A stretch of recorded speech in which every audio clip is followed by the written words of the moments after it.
Hey, Tom Ferry, your coach. Thanks for taking the time to watch this quick video. It's actually Monday, and I'm recording Wednesday because I'm about to go to Phoenix tomorrow. Then I'm going to be in Atlantic City on Wednesday, and I want to make sure I get you this message.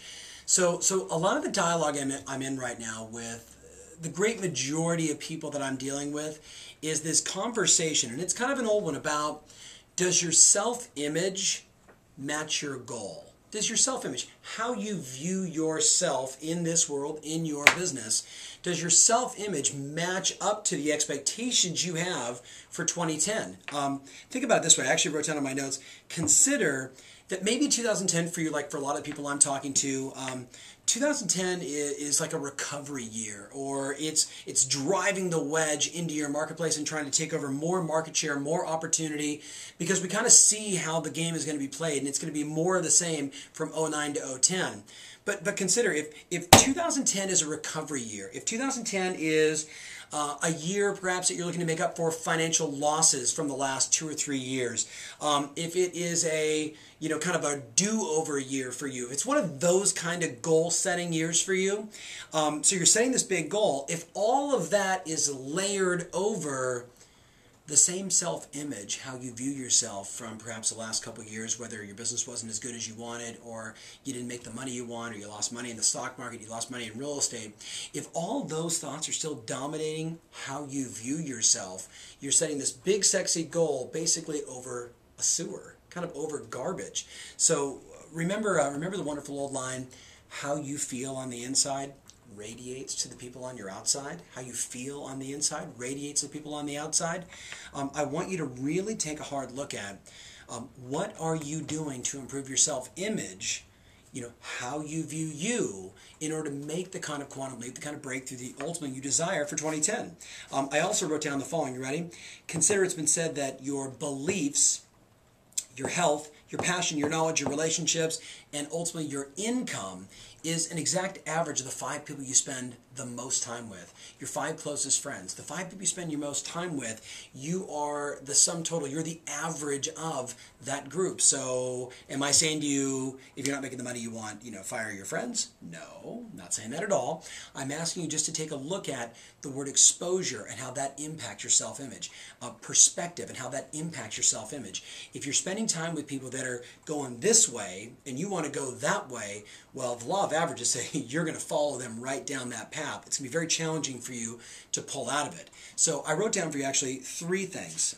3 things I'd want you to do that I think could really have a positive impact on how you view you, how you feel about you. Remember, you feel good about you, you're more likely to be aggressive, to be authoritative, to be the kind of person that can solve the problems of the people inside your marketplace to build your business. So 3 things. Number 1, create a morning routine filled with things like affirmations, exercise, listening to audio messages, reading a book, and reviewing your goals. Every day I want you to connect with physically getting to be your best. You're getting that heart rate up so you feel good, because when you feel good, you perform good. Affirmations, I'm alive, excited, and full of energy. Whatever you need to affirm, right? Whatever, like Napoleon Hill said, what the mind of man can conceive and believe he can achieve, it's the same exact thing. You've got to begin to get it up here so it radiates out there. So the first thing is create that powerful morning routine. The second thing is I would advise you to meet with one person once a month. Seek out someone in or outside of your marketplace that's doing way more than you're doing. 50% more, 100% more than you're doing. Sit down with them, take them to lunch, take them to breakfast, pick their brain, even if for 15 or 20 minutes. Last week I sat inside an office with a guy at William Morris, a big company, William Morris Endeavor, and all I was doing was just picking his brain. He was 10 steps ahead of where I want to be in one aspect of my business, but I was able to sit with him and find out all this great information and perspective that helped me bridge the gap on my goals. The last thing is, I want you to read one biography a month.